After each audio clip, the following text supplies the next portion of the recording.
Hi guys! Hi everyone! Good evening! This is Manay Gina and welcome back sa aking YouTube channel. So guys, another mini vlog for today's video at ang ating pag-uusapan ay walang iba kung hindi si Vibree. Kasi nga guys, napanood ko yung short clips lang na napanood ko sa TikTok. Yung kanilang love tales ni Jao. Grabe, ang ganda. Pero since PBB naman, alam ko na mayroon talagang potential si Vibree.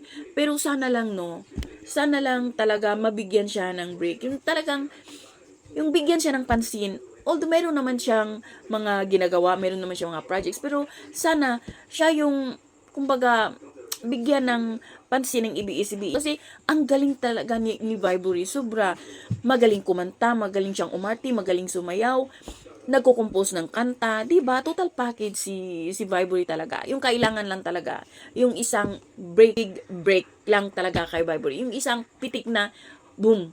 Ayan, yan yung time ni Vibree. Kagaya ni Shuvi, 'di ba? Siguro si Vibree itong tipong artista na tatagal sa industriya. Kasi 'di ba, talagang trinabaho ni Vibree, talagang naghintay siya, nagtiis, 'di ba? Hindi madali yung mga ganung sitwasyon.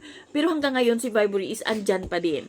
So, yun yung patunay na darating din siguro yung oras, yung time ni Vibree, nasa kanya naman yung spotlight.